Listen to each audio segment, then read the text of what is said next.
Hi friends, എല്ലാവർക്കും easy ക്വാണ്ടിലേക്ക് സ്വാഗതം. ഇന്ന് നമ്മൾ പഠിക്കുന്നത് നമ്പർ സിസ്റ്റത്തിൽ ആദ്യത്തെ സംഖ്യയാണ് എണ്ണൽ സംഖ്യകൾ. എണ്ണൽ സംഖ്യകൾ അഥവാ നിസർഗ സംഖ്യകൾ, ഇംഗ്ലീഷിൽ നാച്ചുറൽ നമ്പേഴ്സ് അഥവാ കൗണ്ടിംഗ് നമ്പേഴ്സ് എന്ന് പറയും. നമുക്ക് എല്ലാവർക്കും അറിയാവുന്നതാണ് എന്താണ് എണ്ണൽ സംഖ്യ എന്ന് പറഞ്ഞാൽ. 1 മുതൽ അനന്തത വരെയുള്ള സംഖ്യകളെയാണ് എണ്ണൽ സംഖ്യകൾ എന്ന് പറയുന്നത്. നമ്മൾ ഈ പാഠഭാഗത്ത് മത്സര പരീക്ഷയ്ക്ക് ചോദിക്കുന്ന ചോദ്യങ്ങളിലൂടെയാണ് ഈ പാഠം കവർ ചെയ്യുന്നത്. അപ്പൊ നമുക്ക് ആദ്യത്തെ ചോദ്യം നോക്കാം. 1 മുതൽ 10 വരെയുള്ള എണ്ണൽ സംഖ്യകളുടെ തുക. അപ്പൊ നമ്മൾ എങ്ങനെ എഴുതുക? തുക സമം 1 കൂട്ടണം 2 കൂട്ടണം 3 കൂട്ടണം 4 കൂട്ടണം 5 കൂട്ടണം 6 കൂട്ടണം 7 കൂട്ടണം 8 കൂട്ടണം 9 കൂട്ടണം 10. ഇത് ചെറിയ ലിമിറ്റ് ആയതുകൊണ്ട് നമുക്ക് എഴുതിയിട്ട് കൂട്ടിയാൽ മതി. കൂട്ടിയാൽ എന്ത് കിട്ടും? 55 കിട്ടും. അതായത് 1 മുതൽ 10 വരെയുള്ള എണ്ണൽ സംഖ്യകളുടെ തുക 55 ആണ്. ഞാൻ വേറെ രീതിയിൽ ഒന്ന് പറയാം. ആദ്യത്തെ 10 എണ്ണൽ സംഖ്യകളുടെ തുകയാണ് 55. ഇത് ചെറിയ ലിമിറ്റ് ആണ്. ഇനി ഇങ്ങനെ വന്നാൽ 1 plus 2 plus 3 plus 4 plus 5 plus etcetera up to n, അതായത് 1 മുതൽ n വരെ. അഥവാ ഞാൻ ഉപയോഗിക്കുന്ന ഭാഷ ആദ്യത്തെ n എണ്ണൽ സംഖ്യകളുടെ തുക. നമ്മളിത് സ്കൂൾ പാഠപുസ്തകത്തിൽ പഠിച്ചിട്ടുണ്ട് അല്ലേ? ആദ്യത്തെ n എണ്ണൽ സംഖ്യകളുടെ തുക, sum of first n natural numbers,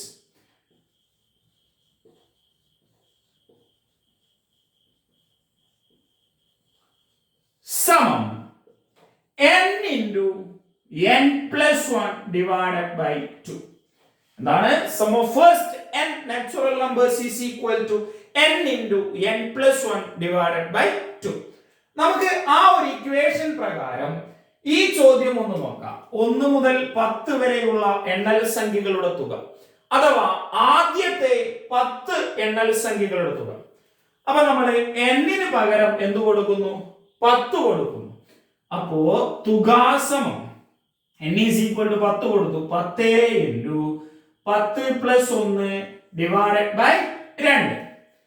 കണക്ക് ഒരു ക്രിയ ചെയ്യുമ്പോൾ നമ്മൾ നിർബന്ധമായും ഫോളോ ചെയ്യേണ്ട ഒരു നിയമമുണ്ട്, ബോഡ് മാസ് അല്ലേ? അപ്പോ അതിൽ ആദ്യം നമ്മൾ ചെയ്യേണ്ടത് ബ്രാക്കറ്റിനുള്ളിലെ ക്രിയയാണ്. അതായത് 10 into 11 by 2. ഇവിടെ നോക്കുക, 10 ഗുണം 11, 2 എന്ന് പറഞ്ഞാൽ 1 ഗുണം 2 ആണ് അല്ലെ? അപ്പൊ അംശത്തിലും ഛേദത്തിലും ഗുണനം എന്നുള്ള ക്രിയയാണ്. അതുകൊണ്ട് നമുക്ക് ഇവിടെ ഹരിക്കാം. 10-നെ 2 കൊണ്ട് ഹരിച്ചാൽ 5 കിട്ടും. 5 ഗുണം 11 എത്രയാണ്? 55. ഓക്കെ, അടുത്ത ചോദ്യം നോക്കാം. 1 മുതൽ 100 വരെയുള്ള എണ്ണൽ സംഖ്യകളുടെ തുക. നമ്മുടെ ഇക്വേഷൻ എന്തായിരുന്നു? n into n plus 1 divided by 2. അപ്പൊ നമ്മൾ 1 മുതൽ 100 വരെ എന്ന് പറഞ്ഞാൽ ആദ്യത്തെ 100 എണ്ണൽ സംഖ്യകളാണ്. അപ്പോ n-ന് പകരം നമ്മൾ 100 കൊടുക്കുന്നു. 100 into, ഇനി നമ്മൾ അടുത്ത എണ്ണൽ സംഖ്യ എഴുതിയാൽ പോരെ? n plus 1 എന്ന് പറയുമ്പോൾ n കഴിഞ്ഞാൽ തൊട്ടടുത്ത എണ്ണൽ സംഖ്യ, അതേപോലെ 100 കഴിഞ്ഞാൽ തൊട്ടടുത്ത എണ്ണൽ സംഖ്യ 101 divided by 2.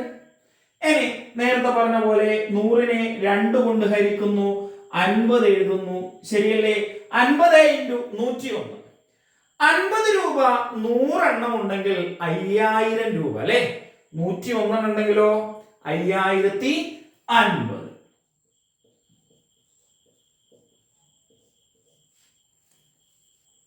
മൂന്നാമത്തെ ചോദ്യം, 50 മുതൽ 100 വരെയുള്ള എണ്ണൽ സംഖ്യകളുടെ തുക.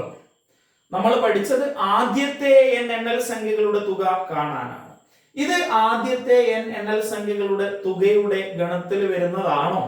അല്ല. അപ്പൊ ഇത് നമ്മൾ കണ്ടുപിടിക്കണം. നമുക്ക് ഒരു ഐഡിയ ഉപയോഗിക്കാം. നമുക്ക് കാണേണ്ടത് 50 മുതൽ, അതായത് 50 വേണം, 50 കൂട്ടണം, 51 കൂട്ടണം, 52 കൂട്ടണം, അങ്ങനെ അവസാനം 100. ഇതാണ് കണ്ടുപിടിക്കേണ്ടത്. പക്ഷേ നമുക്ക് അറിയാവുന്നത് 1 മുതൽ, അതായത് ഇത് 1 മുതലാണ് ആരംഭിച്ചതെങ്കിൽ നമുക്കിത് കണ്ടുപിടിക്കാൻ എളുപ്പമായിരുന്നു. 1 കൂട്ടണം 2 കൂട്ടണം 3 കൂട്ടണം, ഇവിടെ എന്താ വരിക? 49. അതായത് ഈ നീലമഷിയിൽ എഴുതിയതാണ് നമുക്ക് കാണേണ്ടത്. അതിന് ഞാൻ എന്താണ് ചെയ്യുന്നത്? 1 മുതൽ 100 വരെയുള്ള എണ്ണൽ സംഖ്യകളുടെ തുക കണ്ടതിന് ശേഷം 1 മുതൽ 49 വരെയുള്ള എണ്ണൽ സംഖ്യകളുടെ തുക കുറയ്ക്കുന്നു. അപ്പൊ എനിക്ക് എന്ത് കിട്ടും? 50 മുതൽ 100 വരെയുള്ള എണ്ണൽ സംഖ്യകളുടെ തുക കിട്ടും. അപ്പൊ ഞാൻ ആദ്യം എന്ത് ചെയ്യുന്നു? 1 മുതൽ 100 വരെ കാണുന്നു. 100 into 101 n into n+1 divided by 2 minus 49 വരെയുള്ളത് അല്ലേ? 49 ഇൻറ്റു 50 ഡിവൈഡഡ് ബൈ 2. 100നെ 2 കൊണ്ട് ഹരിച്ചാൽ എന്ത് കിട്ടും? 50 കിട്ടും. ഇവിടെ 50നെ 2 കൊണ്ട് ഹരിച്ചാൽ 25 കിട്ടും. നമ്മൾ നോക്കാം. 50 ഇൻറ്റു 101, തൊട്ട് മുമ്പിലത്തെ പ്രോബ്ലം അല്ലേ? എന്താണ് ഉത്തരം? 5050. കുറക്കണം. 49 ഇൻറ്റു 25 നോക്കാം. നമ്മൾ 25 ഗുണം 5 125 അല്ലേ? അങ്ങനെയാണെങ്കിൽ 25 ഗുണം 50 1250 അല്ലേ? അങ്ങനെയാണെങ്കിൽ 25 ഗുണിക്കണം 49, 1250 നിന്നും ഒരു 25 കുറച്ചാൽ പോരെ? അപ്പൊ നമുക്ക് എന്താ കിട്ടുക? 1225. അപ്പൊ 5050 നിന്നും 1225 കുറച്ചാൽ നമുക്ക് എന്ത് കിട്ടും? 3825. വളരെ ഇമ്പോർട്ടന്റ് ആയിട്ടുള്ള ചോദ്യമാണ്. LP UP എക്സാമുകൾക്കൊക്കെ സ്ഥിരമായിട്ട് കാണുന്ന മോഡലാണ്. ഇതേ ചോദ്യങ്ങളൊക്കെ നമുക്ക് സമാന്തര ശ്രേണികൾ വെച്ചും ചെയ്യാം. ഓക്കെ, അടുത്ത ചോദ്യം നോക്കാം. 12ന്റെ ആദ്യത്തെ 15 ഗുണിതങ്ങളുടെ തുക. അതായത് 12 ഗുണം 1 കൂട്ടണം, 12 ഗുണം 2 കൂട്ടണം, അങ്ങനെ അവസാനം 12 ഗുണം 15 വരെ നമ്മൾ കൂട്ടണം. അപ്പൊ ഞാൻ എഴുതുന്നത് ഇങ്ങനെയാണ്: 12 ഗുണം 1, 12 ഗുണം 1 കൂട്ടണം, 12 ഗുണം 2 കൂട്ടണം, 12 ഗുണം 3 കൂട്ടണം, എക്സെട്ര അപ് ടു 12 ഗുണം 15. അപ്പോ നോക്കാം, ഇത് എല്ലാം 12ന്റെ ഗുണിതങ്ങളാണ്, 12ന്റെ 15 വരെയുള്ള ഗുണിതങ്ങളാണ്. അപ്പൊ ഇതിലൊക്കെ കോമൺ ഫാക്ടർ ആയിട്ട് 12 ഉണ്ട് അല്ലേ? ശരിയല്ലേ? അപ്പൊ നമ്മൾ എന്ത് ചെയ്യുന്നു? കോമൺ ഫാക്ടറിനെ വെളിയിലെടുക്കുന്നു. അപ്പൊ ഞാൻ കോമൺ ഫാക്ടർ 12 ആണെന്ന് പറഞ്ഞു അല്ലെ? അപ്പൊ 12നെ ഞാൻ വെളിയിലെടുത്തു. 12നെ വെളിയിലെടുക്കാന്ന് പറഞ്ഞാൽ ഇതാ, ഈ 12 ഗുണം 1നെ 12 കൊണ്ട് ഹരിക്കാന്നാണ് അർത്ഥം. അപ്പൊ ഈ 12ഉം 12 പോയാൽ ഇവിടെ എന്താ ഉണ്ടാവുക? 1. അങ്ങനെയാണെങ്കിൽ ഇവിടെ എന്തുണ്ടാവും? 2. ശരിയല്ലേ? അങ്ങനെ 3, അവസാനം എന്തുണ്ടാവും? 15 ഉണ്ടാവും. ഇനി നമ്മൾ ബ്രാക്കറ്റിനുള്ളിലേക്ക് നോക്കുക. ബ്രാക്കറ്റിനുള്ളിൽ എന്താണ്? ആദ്യത്തെ 15 എണ്ണൽ സംഖ്യകളുടെ തുകയല്ലേ? നിയമം അനുസരിച്ച് ആദ്യം നമ്മൾ എന്ത് ചെയ്യണം? ബ്രാക്കറ്റിനുള്ളിലേക്ക് ക്രിയ ചെയ്യണം. അപ്പൊ 12 ഇൻറ്റു ബ്രാക്കറ്റിനുള്ളിൽ ക്രിയ 15 ഇൻറ്റു 16 ബൈ 2. ഇതും വെട്ടി എത്രയാ? 8. 15 ഇൻറ്റു 8 എത്രയാണോ? 120 അല്ലേ? അപ്പൊ 12 ഇൻറ്റു 120 നമുക്ക് എന്താ ആൻസർ കിട്ടുക? 12 ഇൻറ്റു 12 144. അപ്പൊ എന്ത് കിട്ടും? 1440. അടുത്ത ചോദ്യം നോക്കാം. ഒരു ക്ലോക്കിൽ ഓരോ മണിക്കൂറുകൾ കൂടുമ്പോൾ മണിയടിച്ചാൽ ഒരു ദിവസം ആകെ എത്ര മണിയടിക്കും? നമ്മൾ പഠിക്കുന്നത് ക്വാണ്ടിറ്റേറ്റീവ് ആപ്റ്റിറ്റ്യൂഡ് ആണ്. അപ്പോൾ അതിൽ ചോദ്യങ്ങൾ ചോദിക്കുമ്പോൾ ലോജിക്കലിയും കൂടിയും പോസിബിൾ ആണോ നോക്കണം ചില ചോദ്യങ്ങളിൽ. അപ്പൊ ഇവിടെ ഓരോ മണിക്കൂർ എന്ന് പറയുമ്പോൾ നമ്മൾ സമയം എടുക്കുമ്പോൾ 1:05 കഴിഞ്ഞാൽ പിന്നെ അടുത്തൊരു മണിക്കൂർ ആകുമ്പോൾ 2:05 അങ്ങനെ എടുത്താൽ പോലെ എന്നൊക്കെ ചിന്തിക്കും. പക്ഷെ നമ്മൾ അങ്ങനെയല്ല ചിന്തിക്കേണ്ടത്. ക്ലോക്കിൽ മണിയടിക്കുന്നത് പോസിബിൾ ആകും. എങ്ങനെയാ നമ്മൾ ക്ലോക്കിൽ മണിയടിക്കുക? നമ്മൾ ഉപയോഗിക്കുന്ന ക്ലോക്ക് 12 മണിക്കൂറുള്ള ക്ലോക്കാണ്. അത് 2 തവണ മണിക്കൂർ സൂചി 2 തവണ പൂർണ്ണമായിട്ട് കറങ്ങിയാലേ എന്താവുള്ളൂ? ഒരു ദിവസം ആവുള്ളൂ. അപ്പൊ നോക്കുക, എങ്ങനെയാണ് ക്ലോക്കിൽ മണിയടിക്കുക? അതായത് നമുക്ക് സമയം ഇൻഡിക്കേറ്റ് ചെയ്ത് തരണം അല്ലേ? 1 മണിയാവുമ്പോൾ ക്ലോക്കിൽ 1 മണി അടിക്കും. 2 മണിയാവുമ്പോൾ ക്ലോക്കിൽ 2 മണി അടിക്കും.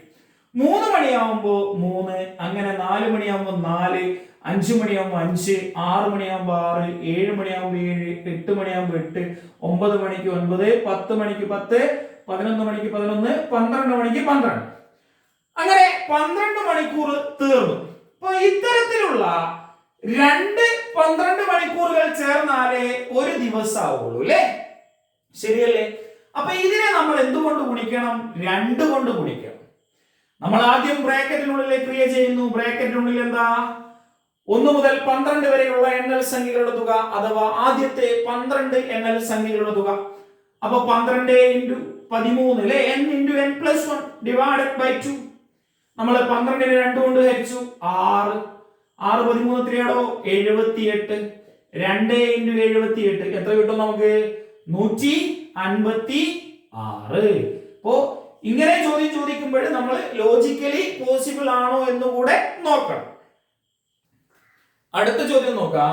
20 പേർ പങ്കെടുക്കുന്ന ഒരു മീറ്റിംഗിൽ അവർ പരസ്പരം ഹസ്തദാനം ചെയ്താൽ ആകെ ഉണ്ടാകുന്ന ഹസ്തദാനങ്ങളുടെ എണ്ണം എത്ര?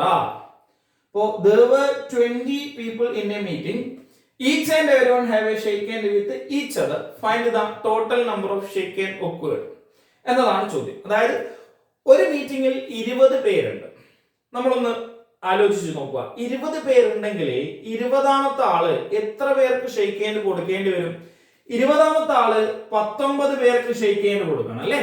20ാമത്തെ ആള് 19 പേർക്ക് ഷെയ്ക്ക് ഹാൻഡ് കൊടുക്കണം. 19ാമത്തെ ആള് 18 പേർക്ക് കൊടുക്കണം. 18ാമത്തെ ആള് 17 പേർക്ക് കൊടുക്കണം. 17ാമത്തെ ആള് 16 പേർക്ക് കൊടുക്കണം. അങ്ങനെ അങ്ങനെ രണ്ടാമത്തെ ആള് ഒരാൾക്ക് കൊടുക്കണം അല്ലേ? അപ്പോ നിങ്ങളൊന്ന് നോക്കിയേ, നമ്മൾ ശരിക്കും ഇവിടെ കാണേണ്ടത് 1 മുതൽ 19 വരെയുള്ള എണ്ണൽ സംഖ്യകളുടെ തുകയല്ലേ? അപ്പൊ നമ്മൾ എന്താ ചെയ്യുന്നേ? നമുക്കറിയാം ആദ്യത്തെ n എണ്ണൽ സംഖ്യകളുടെ തുക കാണാനുള്ള ഇക്വേഷൻ n × n+1/2 ആണ്. അപ്പൊ ഇവിടെ എന്ത് ചെയ്യുന്നു? 19 × 20/2. 20നെ 2 കൊണ്ട് ഹരിച്ചാൽ 10 കിട്ടും. അപ്പൊ എന്താണ് ഉത്തരം? 190. ഇനി ശ്രദ്ധിക്കുക, ആകെ ആളുകളുടെ എണ്ണമാണ് നമ്മൾ n ആയിട്ട് എടുക്കുന്നതെങ്കിൽ ഹസ്തദാനങ്ങളുടെ എണ്ണം കാണാൻ, നമ്പർ ഓഫ് ഷെയ്ക്ക് ഹാൻഡ്സ് കാണാൻ നമ്മൾ ഈ ഇക്വേഷൻ ഉപയോഗിക്കുന്നത് എന്താണ്? n × n-1 divided by 2. ഹസ്തദാനങ്ങളുടെ എണ്ണം കാണാൻ ഇക്വേഷൻ ആണ് n × n-1 divided by 2. n എന്ന് പറഞ്ഞാൽ ആകെ ആളുകളുടെ എണ്ണം. അപ്പൊ 20 × 20 - 1 19/2. ഇതും വെട്ടി 10. ഇപ്പൊ എന്ത് കിട്ടും? 190. അടുത്ത ചോദ്യം നോക്കുക.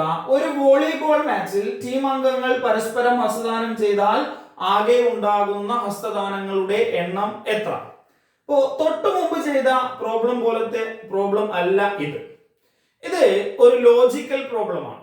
ഇപ്പൊ നമ്മൾ നോക്കുക, ഒരു ടീമിൽ 6 പേരാണ് ഉണ്ടാവുക. വോളിബോളിന്റെ ഒരു ടീമിൽ 6 പേരുണ്ടാവും. മാച്ച് കളിക്കാൻ 2 ടീം ഉണ്ടാവണം. അപ്പോ അവര് മാച്ച് തുടങ്ങുന്നതിന് മുമ്പ് 6 പേര് വരിയായിട്ട് നിൽക്കും, ഓപ്പോസിറ്റ് ആയിട്ട് 6 പേര് നിൽക്കും. ഇപ്പൊ എന്റെ ടീമിലുള്ള 6 പേർ ഈ വരിയിൽ നിൽക്കുന്നു, ഓപ്പോസിറ്റ് ടീം മുഖാമുഖം നിൽക്കുന്നു. അപ്പൊ ഞാൻ എന്റെ ഓപ്പോസിറ്റ് ടീമിലുള്ള ആളുകൾക്ക് മാത്രമേ ഷെയ്ക്ക് ഹാൻഡ് കൊടുക്കുള്ളൂ. അപ്പൊ ഞാൻ എത്ര പേർക്ക് ഷെയ്ക്ക് ഹാൻഡ് കൊടുക്കണം? 6 പേർക്ക് ഷെയ്ക്ക് ഹാൻഡ് കൊടുക്കണം. അപ്പൊ എന്റെ ടീമിലുള്ള ബാക്കിയുള്ള 5 പേരും എത്ര കൊടുക്കണം? 6 പേർക്ക് കൊടുക്കണം. അപ്പൊ നമ്മൾ മൊത്തം 6 പേരുണ്ട്. അങ്ങനെ 6 പേരും 6 ആളുകൾക്ക് ഷെയ്ക്ക് ഹാൻഡ് കൊടുക്കണം. അപ്പോ ഇത്തരത്തിലുള്ള ചോദ്യത്തിന്റെ ഉത്തരം എന്താണ്? 6 × 6 36 ആണ്. ഇനി നിങ്ങൾ നോക്കുക, ക്രിക്കറ്റ്, ഫുട്ബോള്, ഹോക്കി, ഇതിലൊക്കെ ഒരു ടീമിൽ 11 പേരാണുള്ളത് അല്ലേ? അപ്പോ അവര് പരസ്പരം ഷെയ്ക്ക് ഹാൻഡ് കൊടുക്കുകയാണെങ്കിൽ നമ്മൾ എന്താ ചെയ്യേണ്ടത്? 11 × 11 121 ഷെയ്ക്ക് ഹാൻഡ് ഉണ്ടാവും. ഇനി കബഡി ആണെങ്കിലോ 7 × 7 എത്രയാ? 49 ഷെയ്ക്ക് ഹാൻഡ് ഉണ്ടാവും. അടുത്തത് നോക്കാം. ചുവടെ കൊടുത്തിരിക്കുന്ന ചിത്രത്തിലെ ത്രികോണങ്ങളുടെ എണ്ണം എത്ര? ഇത്തരത്തിലുള്ള ചോദ്യങ്ങൾ പരീക്ഷകളിൽ നമ്മൾ കാണാറുണ്ട്. അപ്പോ ഇത് സിമ്പിൾ പിക്ചർ ആണ് അല്ലെ? അപ്പൊ എളുപ്പത്തിൽ നമുക്ക് എണ്ണാം. 1 2 3 ഉണ്ട് അല്ലെ? അപ്പോ താഴെ കൊടുത്തിരിക്കുന്നതൊക്കെ കണ്ടില്ലേ? അതേപോലെ വലിയ വലിയ ചിത്രങ്ങളൊക്കെ തന്നു കഴിഞ്ഞാൽ നമ്മൾ എങ്ങനെ എളുപ്പത്തിൽ കണ്ടുപിടിക്കുമെന്ന് നോക്കാം. ഞാൻ എന്താ ചെയ്യുന്നതെന്ന് പറഞ്ഞാല് ഇതിനെ 2 ആയിട്ട് വിഭജിച്ചേ. ഇപ്പൊ നമ്പർ ഇട്ടു 1 2. അപ്പൊ ഇത് രണ്ടും കൂടി ആഡ് ചെയ്തു. 1 + 2 എത്രയാണ്? 3 ആണ്. അപ്പൊ ഈ ചിത്രത്തിലെ ത്രികോണങ്ങളുടെ എണ്ണം 3 ആണ്. അതായത് ഇങ്ങനെ ഭാഗിക്കുമ്പോൾ നമ്മൾ കാണുന്നത് ആദ്യത്തെ രണ്ട് എണ്ണൽ സംഖ്യകളുടെ തുകയാണ്. ഓക്കെ, അങ്ങനെ ഞാൻ 9ാമത്തെ ചോദ്യം നോക്കാം. ഇതേപോലെ ഒരു ചിത്രത്തിലെ ത്രികോണങ്ങളുടെ എണ്ണം കാണാനാണ് പറഞ്ഞിരിക്കുന്നത്. അപ്പോ എത്ര ഭാഗമായി മാറ്റിയിട്ടുണ്ട്? 1, 2, 3. നമ്മൾ എന്ത് ചെയ്താൽ മതി? ആദ്യത്തെ 3 എണ്ണൽ സംഖ്യകളുടെ തുക കണ്ടുപിടിച്ചാൽ പോരെ? നമുക്ക് ഇക്വേഷൻ പ്രകാരം കണ്ടുപിടിക്കാം. 3 × 4/2.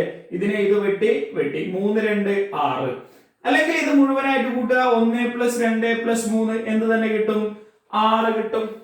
ഓക്കെ, അപ്പൊ ഈ ചിത്രത്തിലെ ത്രികോണങ്ങളുടെ എണ്ണം നിങ്ങൾ കണ്ടെത്തുക. 1 2 3 4. ഇനി ഇതുമായിട്ട് വ്യത്യസ്തമായിട്ട് ചിലപ്പോൾ ചോദ്യങ്ങൾ തരാം. ഇങ്ങനെയുള്ള ചിത്രത്തെ നോക്കുക. ഈ ഒരു ചിത്രം, ഇതിനെ ഞാൻ ഇങ്ങനെ ഭാഗിച്ചു, എന്നിട്ട് ഇങ്ങനെ നമ്പർ ഇട്ടു, ഇങ്ങനെയും കൂടി ഭാഗിച്ചു. അപ്പൊ നമ്മൾ ചെയ്യേണ്ടത് മുകളിലുള്ള പാർട്ടിലും നമ്പർ ഇടുക 1 2. ഇത് കൂട്ടിയാലും 3 കിട്ടും. താഴെയുള്ള പാർട്ടിലും നമ്പർ ഇടുക 1 2. ഇത് കൂട്ടിയാലും 3 കിട്ടും. ഈ 3 കൂട്ടിയാൽ 6 കിട്ടും. ഇങ്ങനെയും സോൾവ് ചെയ്യാം. ക്ലിയർ? അതായത് ഇത്തരത്തിലുള്ള ചോദ്യങ്ങൾ വന്നാൽ ഇങ്ങനെയും സോൾവ് ചെയ്യാം. എണ്ണുന്നതിന് പകരം ഇങ്ങനെ സോൾവ് ചെയ്യാം. ലാസ്റ്റ് ചോദ്യം നോക്കാം. ഒരു ക്ലാസ്സിലെ 15 കുട്ടികൾ പരസ്പരം ഗ്രീറ്റിംഗ് കാർഡ് കൈമാറിയാൽ ആകെ ഉണ്ടാകുന്ന കൈമാറ്റങ്ങളുടെ എണ്ണം എത്ര? So there were 15 students in a class. Each and every student have a greeting card exchange with each other. Find the total number of exchange occurred എന്നാണ്. കൈമാറ്റങ്ങളുടെ എണ്ണം കാണാം. അപ്പൊ ഒരു ക്ലാസ്സിലെ 15 കുട്ടികൾ മൊത്തമായിട്ട് പരസ്പരം ഗ്രീറ്റിംഗ് കാർഡ് കൈമാറും. അപ്പൊ ഞാൻ ആ ക്ലാസ്സിലെ ഒരു കുട്ടിയാണെങ്കിൽ ഞാൻ എത്ര ഗ്രീറ്റിംഗ് കാർഡ് വാങ്ങേണ്ടി വരും? 14 ഗ്രീറ്റിംഗ് കാർഡ് വാങ്ങേണ്ടി വരും. 14 കുട്ടികൾക്ക് കൊടുക്കണ്ടേ? അങ്ങനെ ഓരോ കുട്ടികളും 14 ഗ്രീറ്റിംഗ് കാർഡ് വാങ്ങിക്കേണ്ടി വരും. അങ്ങനെ 15 പേരും 14 ഗ്രീറ്റിംഗ് കാർഡ് വാങ്ങിക്കും. അങ്ങനെയാണെങ്കിൽ എനിക്ക് എത്ര എണ്ണം കിട്ടും? 14 ഗ്രീറ്റിംഗ് കാർഡ് കിട്ടൂലേ? അങ്ങനെ 15 പേർക്കും 14 ഗ്രീറ്റിംഗ് കാർഡ് കിട്ടും. അപ്പൊ നമ്മൾ ഇവിടെ എങ്ങനെ ഉപയോഗിക്കുക? കൈമാറ്റങ്ങളുടെ എണ്ണം എന്ന് പറഞ്ഞാൽ 15 × 14 അല്ലേ? ഇത് ഗുണിച്ചാൽ എന്താ കിട്ടുക? 210 കിട്ടും. അപ്പൊ കൈമാറ്റങ്ങളുടെ എണ്ണം 210 ആണ്. അപ്പൊ ഇത്തരത്തിലുള്ള ചോദ്യങ്ങൾ വന്നു കഴിഞ്ഞാൽ കൈമാറ്റങ്ങളുടെ എണ്ണം കാണാൻ നമ്മൾ ഇക്വേഷൻ ഉപയോഗിച്ചാൽ മതി. n × n-1. അതായത് പറഞ്ഞിരിക്കുന്ന ആളുകളുടെ എണ്ണം 15 × 14. n-1 14 അല്ലേ? 210 കിട്ടും. അപ്പോ ഇക്വേഷൻ എന്താണ്? കൈമാറ്റങ്ങളുടെ എണ്ണം കാണാൻ ഇക്വേഷൻ ആണ് n × n-1. ഓക്കെ അല്ലേ? ഇനി നമ്പർ സിസ്റ്റത്തിന്റെ അടുത്ത ഭാഗവുമായിട്ട് നമുക്ക് അടുത്ത ക്ലാസ്സിൽ കാണാം. എന്റെ ക്ലാസ്സുകൾ ഇഷ്ടപ്പെട്ട് കഴിഞ്ഞാൽ ചാനൽ സബ്സ്ക്രൈബ് ചെയ്യുക, ലൈക്ക് ചെയ്യുക, കമന്റ് ചെയ്യുക. എന്തെങ്കിലും സജഷൻസ് ഉണ്ടെങ്കിൽ പറയുക. ഇനി നമുക്ക് അടുത്ത ക്ലാസ്സിൽ കാണാം. അതുവരെ ബൈ.